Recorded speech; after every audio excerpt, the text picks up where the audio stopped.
All in Sports Network. We love sports.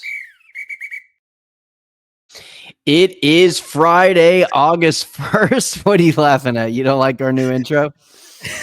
Is that the new is that our intro every time now? That'll be news to me. I have no idea, but it is Friday. It is August 1st. And football is officially back. We had actual football yesterday. And it was I almost said San Diego. It was the Los Angeles Chargers in their fraudulent baby blues, taking on the Detroit Lions. Trey Lance played like 3 quarters or something like that. And but yeah, we had actual real life football. And then we also are going to hone in on the practice reports for the Texas Longhorns, day 1 and day 2 of Longhorn practice. And we're going to kind of go over what the main storylines have been over the first 2 days. And then, we'll kind of give our opinions and thoughts on what we think, and then kind of what Jake and I have been talking about all off season long. If some of what we've been talking about has been validated within these first couple of reported practices. And so, Jake, where would you like to start? I mean, I guess the thing I found most interesting was with Ryan Wingo and DJ Campbell out for the second practice. Sounds like it's nothing serious for them missing that practice. And it's not a padded practice. It's early on. Those are 2 guys you don't doubt. So if they need to be gone for something, you just let them go. Was Especially the Connor family thing or exactly. And so Connor Robertson came into the first team to center, and Hudson's swung out to starting right guard. And that was something I was kind of wondering about going into camp and going into the season, is if one of the guards goes down. I know they're pretty high on Robertson at center, thinking that he's, improved a lot and is kind of ready to go. Is there the possibility with Cole Hudson's flexibility that you shift him out and then you just put in Robertson at center? And at least for this non-padded practice, it doesn't tell you that's for sure what they would do, but I think it's the fact that it's what they did does speak it into existence, which was already something we had probably discussed at some point on this podcast, but something that at least had been going through my mind at the very least. And so that to me was just kind of an interesting point, because a lot of the other stuff, these are non-padded practices. It's a lot of excitement because it's the start. But then pretty quickly you're ready to get into the real stuff where we start, hearing about it when they're in pads and not just what they look like in a tank top and in a helmet. Yeah. Shorts. Short season is back. But Jake, a name that has jumped out, probably a surprising name. I don't think it's a name that you and I have talked about or mentioned very much throughout the offseason. Now, obviously, during the heavy recruiting, we mentioned him. We went through every single recruit, but Grayson Littleton kind of starting at the star position to open up camp, probably one of the bigger storylines in terms of like those who are like really entrenched in Texas Longhorn football. Obviously, the main like media storyline is going to be how Arch Manning looks and whatnot, and what the offense looks like with Arch Manning. But my 2 top takeaways has been this Grayson Littleton story, along with CJ Baxter returning. Now, whenever they kind of get into team play, he drops down on the depth chart apparently. But whenever they're doing individual drills, he's number 2 on those drills. And so right behind Trey Wisner, who apparently by all accounts has looked phenomenal. So excited about that. But the Grayson Littleton thing, Jake, touch on that a little bit more. Yeah. I think after spring, probably with discussions with Jelani McDonald himself, and then just when the coaching staff, it seems like they just like him at safety better. And then Littleton, I know, was really impressing them already.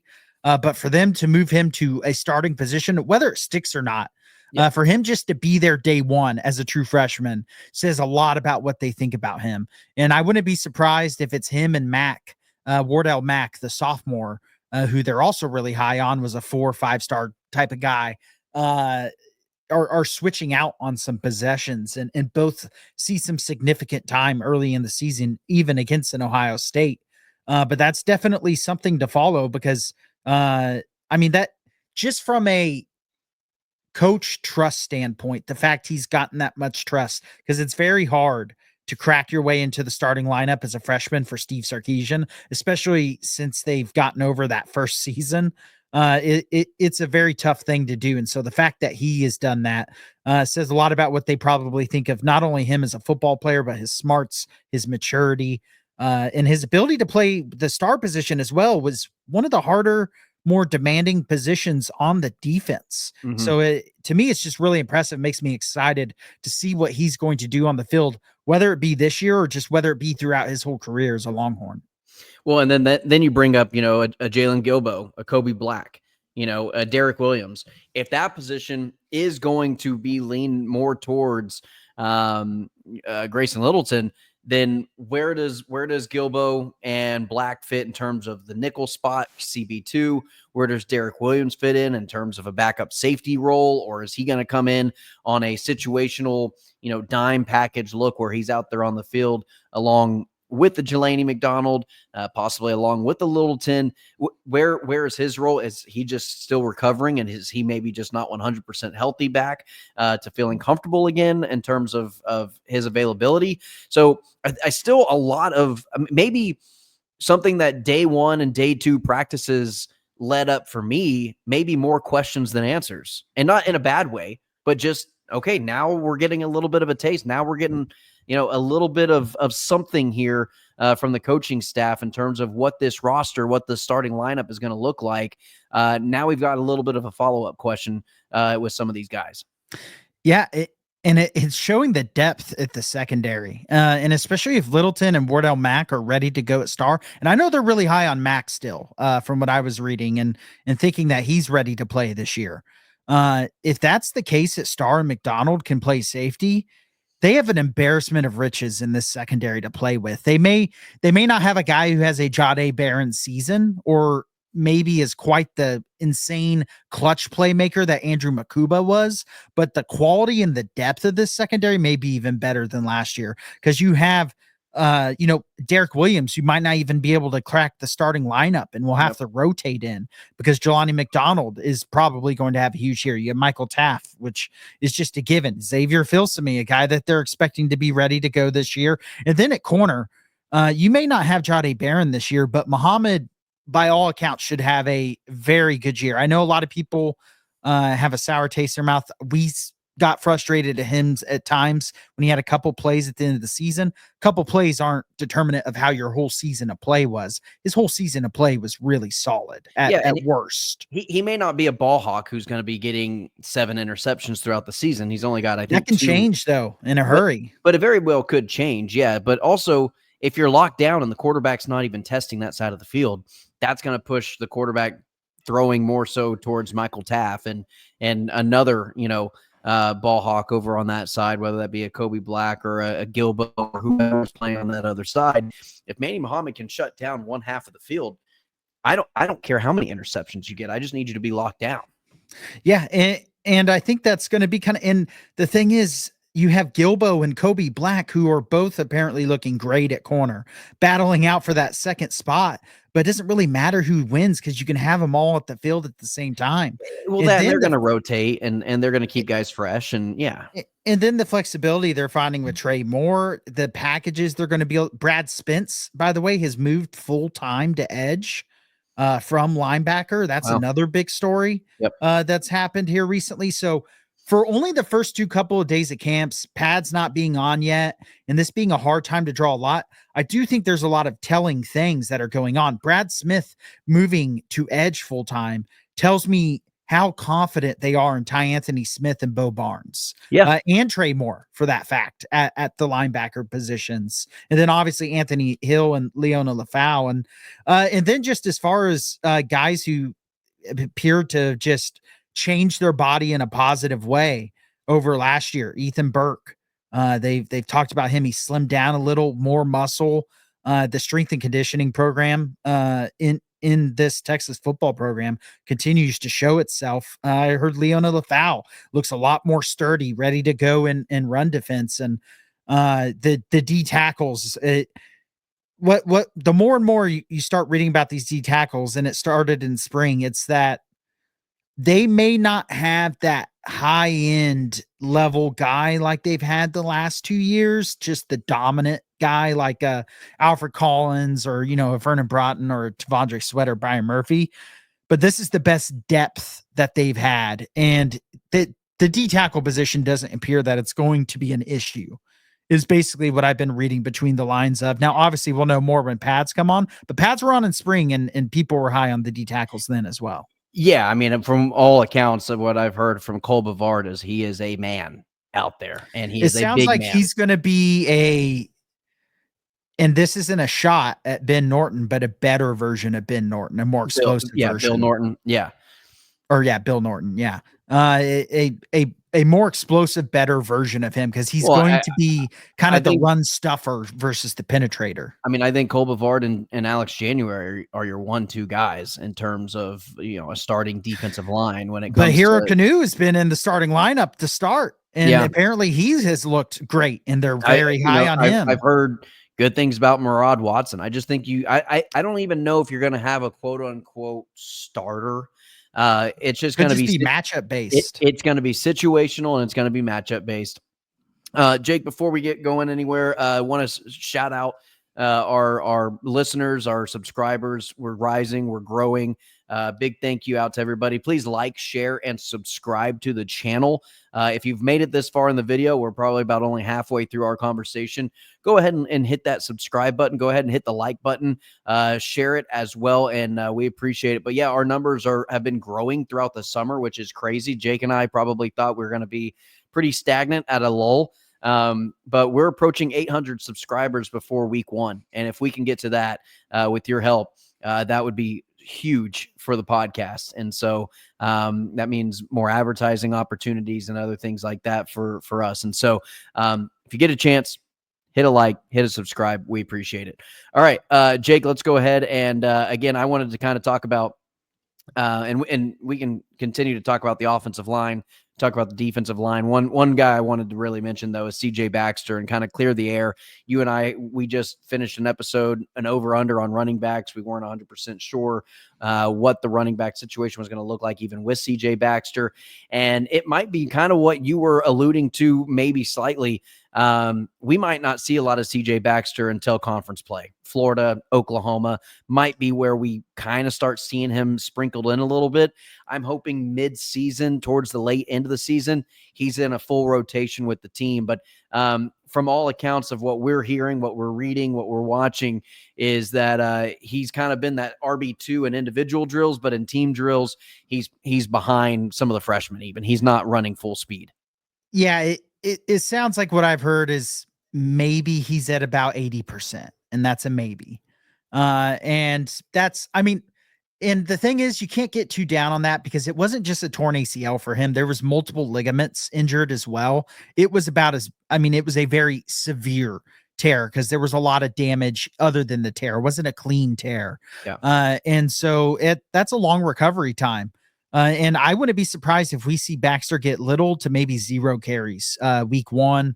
Yeah. Maybe they try to ease him in against some of those lesser opponents if he's really looking good. I don't even know if you risk it at that point. I think you just wait. And yeah, you can get the freshmen some carries in those games, test what you got between Gibson. And also, I've been reading that Christian Clark looks like the most explosive running back in the backfield. And I had mentioned being pretty high on him in the over. I'm feeling great about that right now. Now, granted, pads aren't on, but just hearing that he looks the most explosive. Sark talked about how he is just like a scientific freak as far as how the sports science goes, and him coming back this fast, looking just as good, if not better than before from an Achilles injury, is pretty impressive. And so I wouldn't be surprised if Christian Clark is pushing that RB2 spot and even pushing for, RB1 type level of carries when we get done before conference play.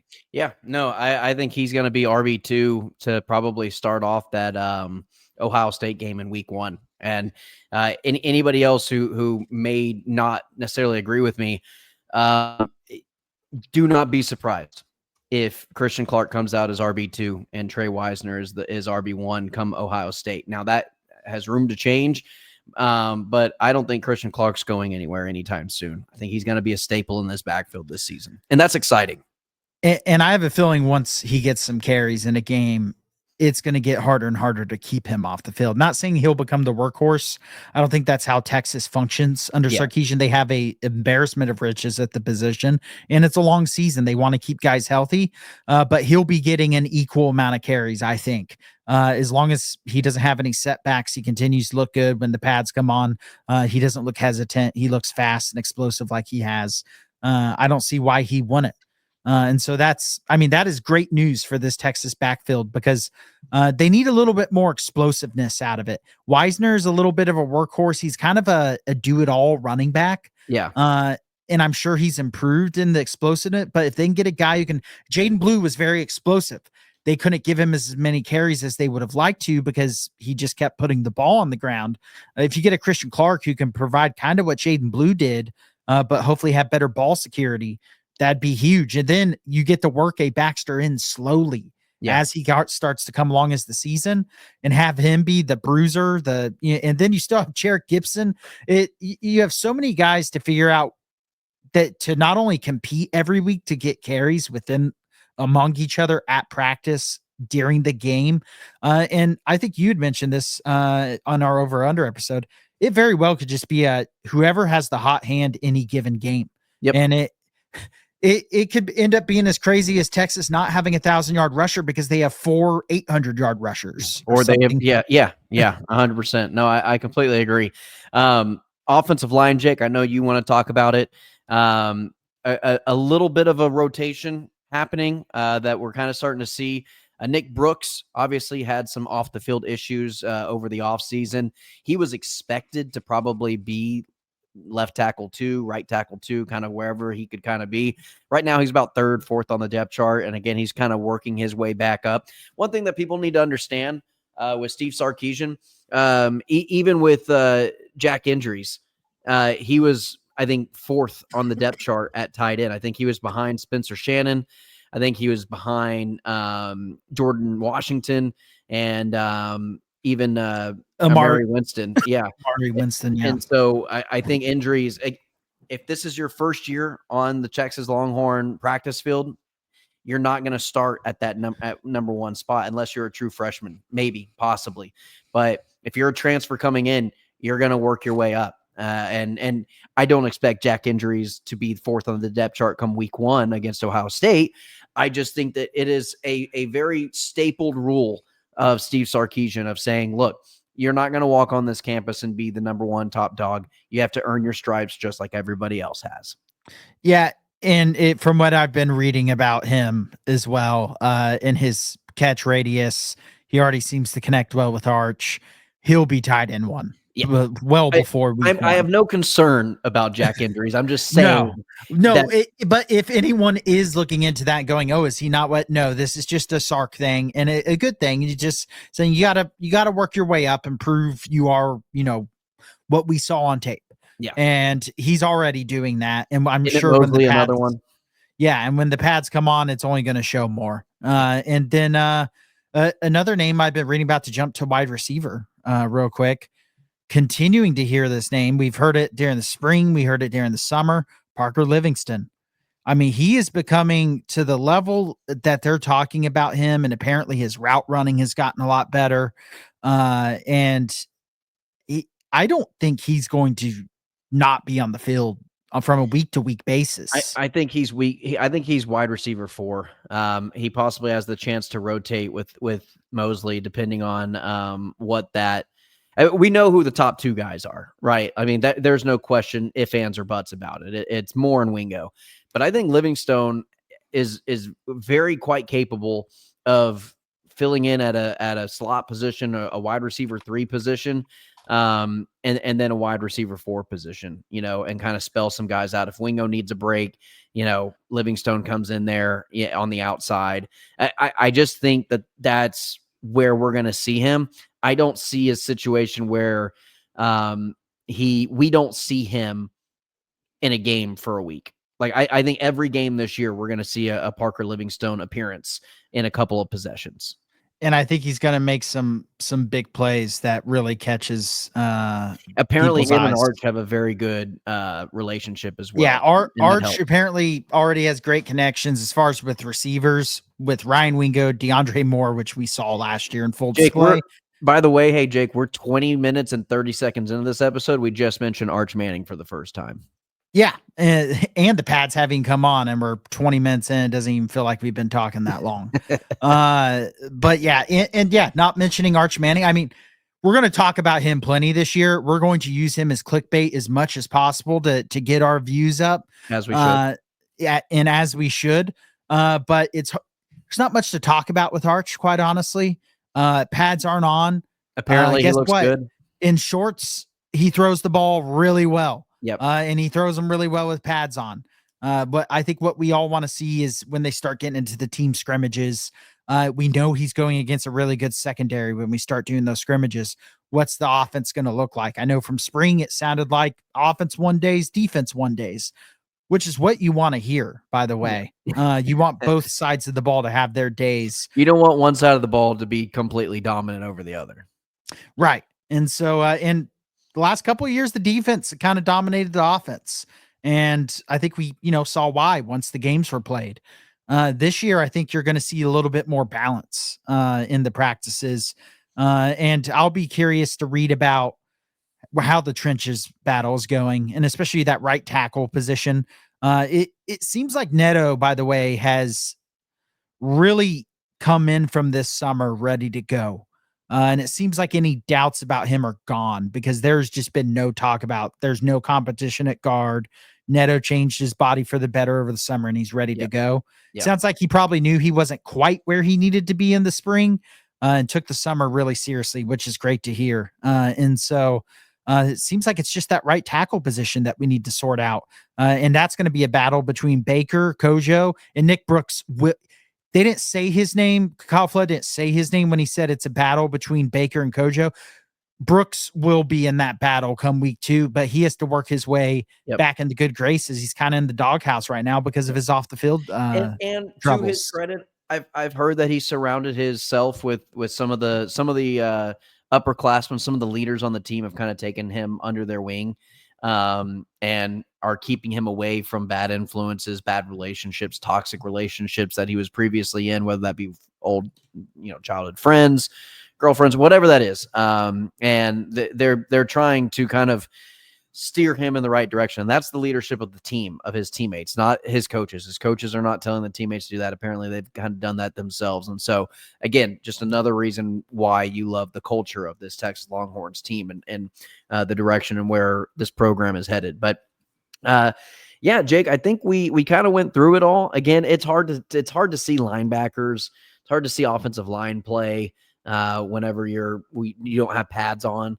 But from what we can see, from what we've heard, from any clips that we can kind of get our hands on and eyes on, interesting storylines, fun storylines, maybe more questions brewing than answers. But I'll tell you what, very excited about this football team. Very excited about this football. Oh, Boommeester.